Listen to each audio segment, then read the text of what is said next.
उत्तर प्रदेश के बदायूं में बाल काटने वाले साजिद ने दो भाइयों आयुष और आहान की गला काटकर हत्या कर दिया।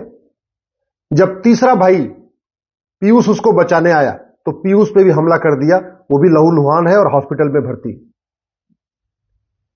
जब से यह बदायूं में घटना हुई है उसके बाद जो राष्ट्रवादी हैं, नेता, अभिनेता, लेखक, बुद्धिजीवी, पत्रकार, कलमकार, मठाधीश, ये सब लोग उस वीडियो को शेयर कर रहे हैं, फेसबुक पे, ट्विटर पे डाल रहे हैं, व्हाट्सएप पे शेयर कर रहे हैं।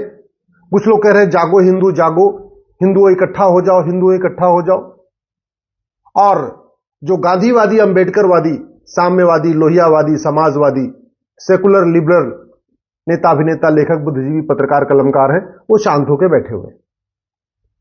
अब 2-3 दिन ये घटना चलेगी। हो सकता है कि टीवी में डिबेट भी हो जाए, सोशल मीडिया पे तो चलती रहेगी, अखबार में 2-4 बार और कहानी इसकी छपेगी, उसके बाद शांत हो जाएगा, फिर अगले हफ्ते कहीं और गला काटा जाएगा। क्योंकि गला कटने की प्रक्रिया हर हफ्ते होती रहती है। कभी राजस्थान में गला कटता है, कभी महाराष्ट्र में गला कटता है, कभी दर्जी का गला कटता है, कभी नाई का गला कटता है। अब ये 2 बच्चों का गला काटा गया। गला काटने वाला ऐसा भी नहीं भाग गया, गला काटने के बाद उसने बच्चों का खून लिया, अपने चेहरे पे लगाया और लगा के वहां खड़ा रहा। फिर भीड़ ने उसको पकड़ा, पुलिस आई, उसको लेके गई। सवाल यह है कि क्या ये तू मैं करना, आरोप प्रत्यारोप करना, नूरा कुश्ती करना, बतौलेबाजी करना, यही इसका समाधान है? क्या सोशल मीडिया में वीडियो शेयर कर देने से जब जब ये घटना घटेगी और जागो हिंदू जागो, जागो हिंदू जागो, ये कहने से ये घटना ठीक हो जाएगी? हम इस समस्या के मूल कारण पे क्यों नहीं जा रहे हैं, अस्थायी समाधान पे क्यों नहीं जा रहे हैं? आखिर इस पे चिंतन क्यों नहीं हो रहा है कि ये जो नफरत की आग ये बढ़ क्यों रही है? क्या कारण क्या है? वो कौन सा स्कूल है जहां ऐसी नफरत सिखाई जाती है? किसी भी व्यक्ति का व्यवहार इस बात पर डिपेंड करता है, आंखों से वो क्या देखता है, कान से वो क्या सुनता है, मुंह से क्या खाता है। अगर आंखों से बच्चा बचपन से ही देख रहा है, कभी मुर्गी का गला काटा जा रहा है, कभी बकरी का गला काटा जा रहा है, कभी गाय का गला काटा जा रहा है, कभी भैंस का गला काटा जा रहा है, कभी बछड़े का गला काटा जा रहा है, तो वो बचपन से ही गला कटता हुआ देख रहा है। उसके लिए गला काटना कोई बहुत अलग बात नहीं है, सामान्य बात है। जानवर का गला काटता हुआ देख रहा है तो ठीक है, गुस्सा आएगा तो इंसान का भी गला काट देगा। बचपन से वो कान से सुन रहा है, ला इलाहा इल्लल्लाह, अल्लाह के अलावा और कोई भी इबादत के लायक नहीं। बचपन में 5 बार, बचपन से ही 5 बार दिन में सुन रहा है कि न राम पूजा के लायक, न कृष्ण पूजा के लायक, न देवी जी पूजा योग्य है, न भगवान महावीर पूजा योग्य है, न गौतम बुद्ध पूजा योग्य है, न भगवान शंकर पूजा योग्य है, न भगवान विष्णु पूजा योग्य है। इसका मतलब क्या हुआ? हिंदू, जैन, बौद्ध, सिख जो कुछ करते हैं, जिनकी पूजा करते हैं, ये बिल्कुल गलत है, वो पूजा योग्य नहीं है। और वो बचपन से सुन रहा है ला इलाहा इल्लल्लाह, और एक बार नहीं, दिन में 5 बार सुन रहा है, लाउड स्पीकर के जरिए सुन रहा है। तो स्वाभाविक सी बात है, बड़ा होगा तो राम के भक्तों को, लक्ष्मण के भक्तों को, या कृष्ण के भक्तों को, देवी जी के भक्तों को, शंकर के भक्तों को, विष्णु के भक्तों को वो पसंद नहीं करेगा, क्योंकि तो बचपन से सुन रहा है ना ला इलाहा इल्लल्लाह। इसलिए मैं कहता हूं, दल गुलामी छोड़िए। ऐसे ही गला कटता रहेगा अगर हमने कानून नहीं बदला, व्यवस्था नहीं बदली। और जिन नेताओं के भरोसे आप घूम रहे हैं ना, ये 25 साल के बाद आपके बच्चों को बचाने नहीं आएंगे, फिर आपके बच्चों का भी गला कटेगा।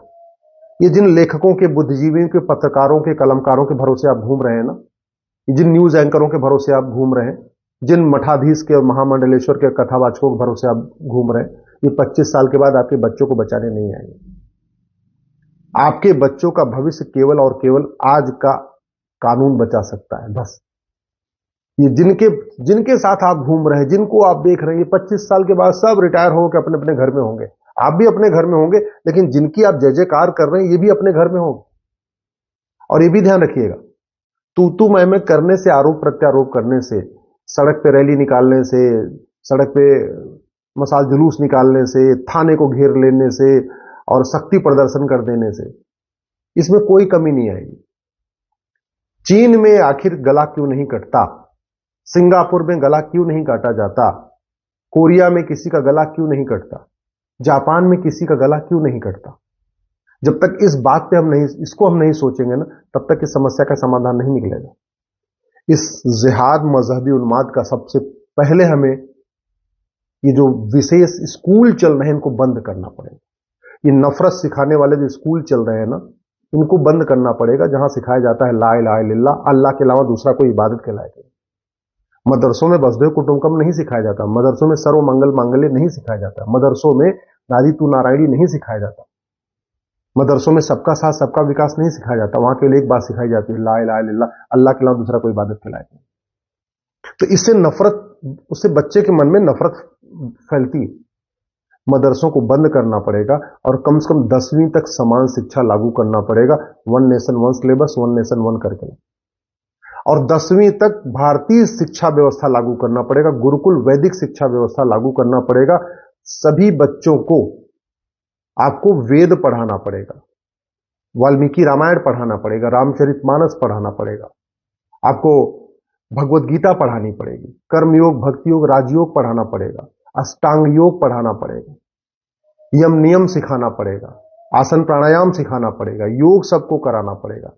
तब जाके शांति आएगी, तब समृद्धि आएगी। दूसरा, ये जितने पर्सनल लॉ चल रहे हैं ना, इन सारे पर्सनल लॉ को खत्म करना पड़ेगा। जितनी विदेशी कुरीतियां चल रही हैं इनको सबको खत्म करना पड़ेगा। एक भारतीय संस्कृति के अनुरूप भारतीय एक समान नागरिक संहिता लागू करना पड़ेगा, तब जाके इस देश में शांति आएगी। नहीं तो ये नेता, अभिनेता, लेखक, बुद्धिजीवी आते रहेंगे, जाते रहेंगे, कोई फर्क नहीं पड़ेगा। वैसे भी आप देख लीजिए, बदायूं में लोकल बॉडी में किसकी, नगर निगम में कौन है? बीजेपी। उत्तर प्रदेश में कौन है? बीजेपी। केंद्र में कौन है? बीजेपी। तो कायदे से बदायूं में तो ट्रिपल इंजन की सरकार है, इसके बाद भी गला काटा जा रहा है।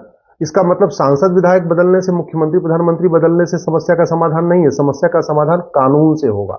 समान शिक्षा, समान नागरिक संहिता, घुसपैठ के खिलाफ कठोर कानून, घुसपैठियों और उनके मददगारों की 100% संपत्ति जब्त करने, उनकी नागरिकता खत्म करने, आजीवन कारावास, फांसी देने के लिए कानून बनाना पड़ेगा। घुसपैठ को रोकना पड़ेगा और जो भारत में घुसपैठिए हैं 5.5 करोड़, इनको भगाना पड़ेगा। धर्मांतरण के खिलाफ कठोर कानून बनाना पड़ेगा। जो लोग भारत के पंथ को मानने वालों को विदेशी पंथ में कन्वर्ट करते हैं, उनको और उनके मददगारों को उनकी 100% प्रॉपर्टी जब्त करने, उनकी नागरिकता खत्म करने, उनको आजीवन कारावास, फांसी देने के लिए कानून बनाना पड़ेगा।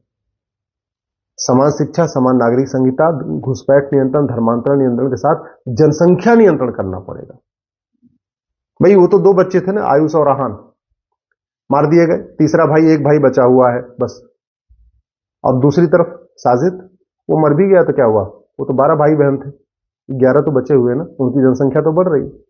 दूसरी तरफ एक पूरी जनरेशन खत्म, 2 बच्चे, 3 बच्चों में से 2 खत्म हो गए, एक ही बचा हुआ है। दूसरी तरफ 11 भाई बहन में से 1 खत्म हुआ, 10 तो बचे हुए ना। तो जनसंख्या किसकी बढ़ रही है? हम दो हमारे दो लागू करना पड़ेगा। जो आदमी हम दो हमारे दो न माने, उसकी 100% प्रॉपर्टी जब्त करने, नागरिकता खत्म करने और 10 से 20 साल की सजा देने के लिए कानून बनाना पड़ेगा। इसलिए मैं कहता हूं, दल गुलामी छोड़ दीजिए। अगर दल गुलामी करते रहोगे तो 25 साल के बाद आपके बच्चों का भी कोई साजिद आएगा, गला काटेगा। दल गुलामी करते रहोगे तो जैसे कश्मीर में पलायन हुआ, अपने घर से पलायन करना पड़ेगा आपके बच्चों को। दल गुलामी करते रहोगे जैसे अफगानिस्तान में खत्म हो गए, पाकिस्तान में खत्म हो गए, बांग्लादेश में खत्म हो गए, भारत के 9 राज्यों में खत्म हो गए, भारत के 200 जिलों में खत्म हो गए, भारत के 900 तहसीलों में खत्म हो गए। एक दिन अपनी तहसील में भी खत्म हो जाओगे, अपने गांव में भी खत्म हो जाओगे।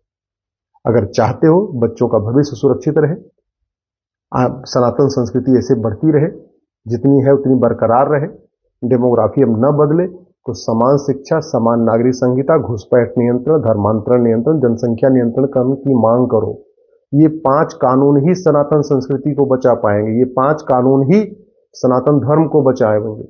ये 5 कानून ही आपके बच्चों को बचाएंगे। नहीं तो एक बात याद रखना, राज कपूर का परिवार सब कुछ छोड़ के भागा था पाकिस्तान से, राम जेठमलानी जी का परिवार सब कुछ छोड़ के भागा पाकिस्तान से, मनमोहन सिंह का परिवार सब कुछ छोड़ के भागा परिवार से, आडवाणी जी का परिवार सब कुछ छोड़ के भागा पाकिस्तान से, सुनील दत्त का परिवार सब कुछ छोड़ के भागा था पाकिस्तान से, मिल्खा सिंह का परिवार सब कुछ छोड़ के भागा था पाकिस्तान से, लाला अमरनाथ का परिवार सब कुछ छोड़ के भागा था पाकिस्तान से, प्रेम चोपड़ा का परिवार सब कुछ छोड़ के भागा था पाकिस्तान से, और आज भी लोग भाग रहे हैं वहां पे। आप चाहते हो कि आपके बच्चे भी ऐसे भागे, तो आराम से दल गुलामी करिए, नेताओं की जय जयकार करते रहिए, बढ़िया मस्ती में रहिए। और चाहते हो बदलाव आए, आज ही 5000 फेसबुक फ्रेंड बनाओ और अपने फेसबुक पे लिखो हमको 5 कानून चाहिए, समान शिक्षा, समान नागरिक संहिता, घुसपैठ नियंत्रण कानून, धर्मांतरण नियंत्रण कानून, जनसंख्या नियंत्रण कानून, और सीधे अपने फेसबुक पे लिखो जो पार्टी ये 5 कानून बनाएगी उसको हम वोट करेंगे, जो नहीं बनाएगी हम उसको वोट नहीं करेंगे।